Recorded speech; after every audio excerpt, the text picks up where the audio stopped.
Good morning students, welcome to Bharadwaj academy. और आज का जो हमारा टॉपिक है, हम कल के टॉपिक को कंटिन्यू करते हैं। तो we are discussing about the combinations of the cells. तो हमने क्या पढ़ा था, सीरीज में कैसे लगाते हैं सेल्स को और पैरेलल में कैसे लगाते हैं। अब हमारे पास क्या है, मिक्सिंग ऑफ सेल्स, ठीक है। तो हमारे पास क्या है कि हमारे पास बहुत सारे सेल्स हैं, उसकी जो सबका जो ईएमएफ है वो क्या है, ई है। उसको हमने क्या लगा रखा है कि एन रो में एन रो लगा रखी है, सीरीज वाई लगा रखी है। और इस तरह हमारे पास क्या है कि एम रो, मतलब एक रो, टू रो, थ्री रो, इस तरह हमारे पास क्या है, एम रो है। तो हमें देख रहे हैं कि इस तरह लगाने के बाद में सबका जो रेजिस्टेंस, इंटर रेजिस्टेंस है वो क्या है, आर है। वो क्या है, आर है। ये सबका इंटर रेजिस्टेंस आर है और सबका ईएमएफ कितना है, ई। तो हमें देखना है कि इन सबको लगाने के बाद में मैक्सिमम करंट कैसे आती है और इन सबको मिलाने के बाद में रेजिस्टेंस कितना आता है और क्या आता है, ठीक है। तो हम सबको पता है कि यदि हम रेजिस्टेंस निकालते हैं, यदि हम एक सेल का रेजिस्टेंस निकालेंगे तो resistance in n row, n इस रो में क्या हो जाएगा, तो क्या बोल सकते हैं उसको, आर एस। तो आर एस कितना हो जाएगा, R1 plus R2 plus R3। तो क्या बोल देंगे इसको, n into r, n into r, ठीक है। नहीं, अगर हमारे पास दो दो के हमारे पास 6 तो क्या हो जाएगा, 2 प्लस 2 प्लस 2, तो उसको उतने हम ऐड कर सकते हैं। अब हम कह रहे हैं कि हमारे पास ऐसी क्या है, जो हमारे पास एन आर एक रो का रेजिस्टेंस है। अब ऐसी हमारे पास क्या है कि एम रो है, कितनी हमारे पास एम रो है। तो हमें देखना है कि इनका रेजिस्टेंस कितना आएगा, इनका रेजिस्टेंस कितना आता है। तो रेजिस्टेंस का हमारे पास अब क्या लगा देंगे, हमारे पास कि पैरेलल का फॉर्मूला क्या होता है। तो पैरेलल का फॉर्मूला क्या होता है, आप सभी को पता होगा कि यदि हम रेजिस्टेंस को कहां पे लगाते हैं, पैरेलल में लगाते हैं, ठीक है। नहीं, तो हमारे पास जो रेजिस्टेंस आएगा वो कितना आएगा, तो हम कह सकते हैं कि एन आर अपॉन एम। ये क्या आएगा हमारे पास रेजिस्टेंस, तो एन आर अपॉन एम, ठीक है।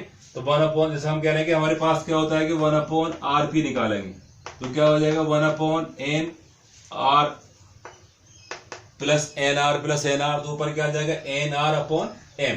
तो ऐसे हमारे पास क्या है कि एम रो है, तो देयर आर द एम रो है। अब हम निकालेंगे इसके अंदर टोटल रेजिस्टेंस कितना है। तो दिस इज हमारे पास क्या है कि ये हमारे पास आर पी आ रहा है। अब देखो इन सब के साथ हमारे पास एक रेजिस्टेंस है, दैट्स एक्सटर्नल रेजिस्टेंस।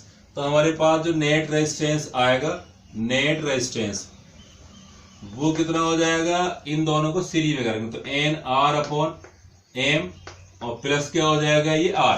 तो n are upon m into क्या हो जाता है ये आर। तो ये क्या डिपेंड करेगा हमारे पास, नेट रेजिस्टेंस को।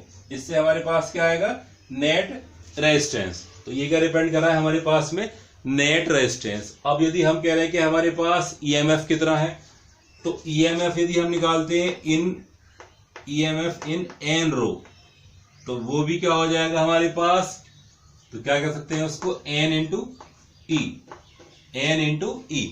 तो ये क्या डिपेंड करेगा हमारे पास, एन रेजिस्टेंस, एन सेल में हमारे पास टोटल ईएमएफ कितना आता है, क्योंकि सीरीज में क्या होता है, ईएमएफ क्या होता है हमारे पास ऐड हो जाता है। तो अब हम कह सकते हैं कि हमारे पास, यदि हम कह रहे हैं कि हमारे पास रेजिस्टेंस इन सबको मिलाने के बाद रेजिस्टेंस आता है, वो कितना आता है, एन आर अपॉन एम। तो हम निकाल लें कि इस वाले रेजिस्टेंस में कितनी करंट होती है, क्योंकि आप सभी को याद है कि करंट जो होती है सीरीज में क्या रहती है, सेम रहती है। तो हमें निकालना है इस रेजिस्टेंस में करंट कितनी है।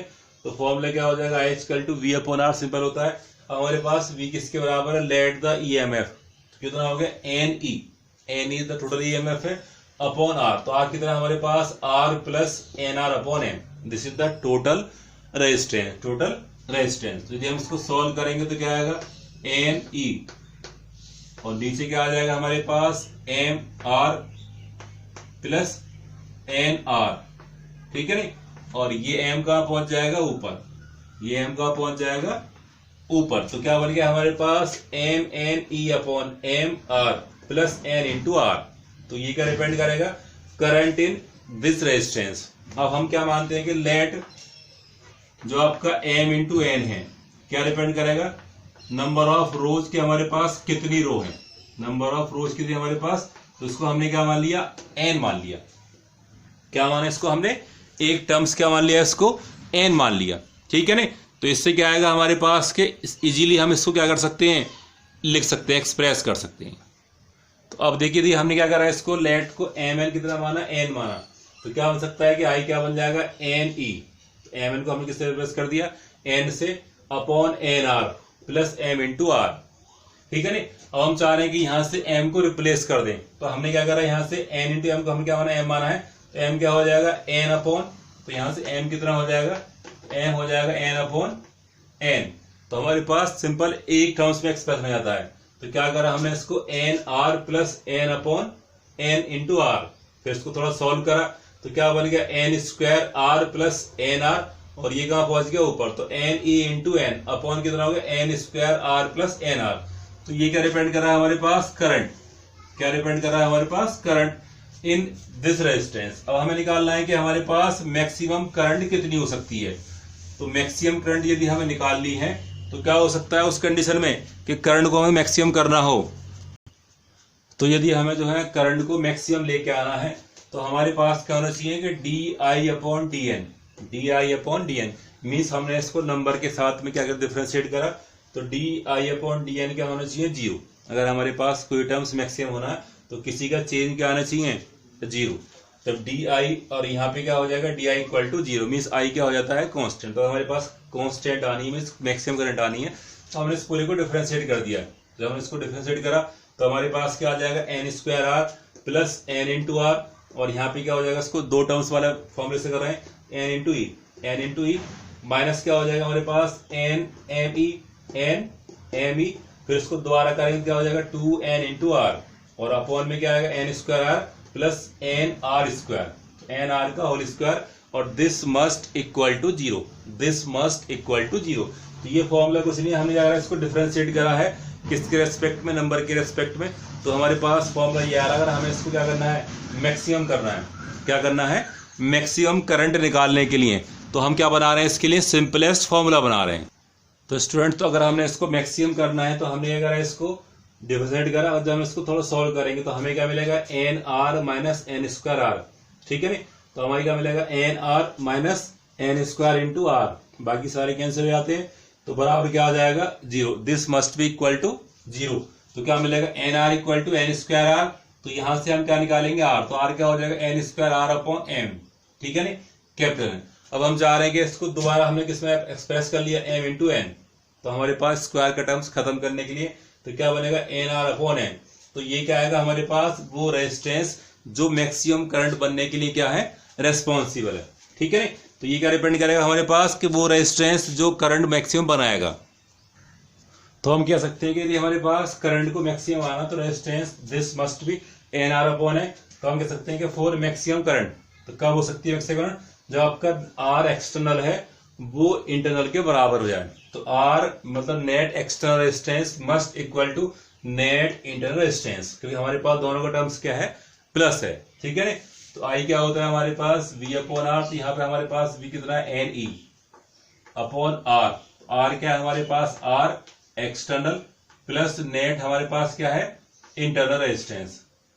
तो जब दोनों बराबर हो जाएंगे तो क्या हो जाएगा, आर प्लस आर, तो क्या बन जाएगा ये 2। तो क्या कर सकते हैं उस कंडीशन में, एन ई अपॉन 2r, तब आएगा मैक्सिमम। या हम एम टर्म्स की बात करें तो क्या बन जाएगा, m e upon 2r, m e upon 2r। तो इस कंडीशन में हमारे पास क्या आता है कि मैक्सिमम करंट आएगी। तो ये फॉर्मूला कब लगाना है आपको, कब पुट करेंगे हम इसको, जब मैक्सिमम करंट निकालेंगे। और यदि आपसे पूछता है कि हाउ मच, तो आप इसको पूरा ड्राइव करते हैं। तो सिंपल याद रखना कि हमारे पास जब भी करंट को मैक्सिमम करना होता है तो उसका डिफरेंशिएशन पार्ट क्या होना चाहिए, जीरो, और रेजिस्टेंस कितना आना चाहिए उसका, एन ई अपॉन 2r, या क्या आना चाहिए, m e upon 2r, m e upon 2r, ठीक है। तो I hope so you will be understand. तो इस वीडियो आपको कैसी लगी, लाइक एंड शेयर करें, और बी हैप्पी एंड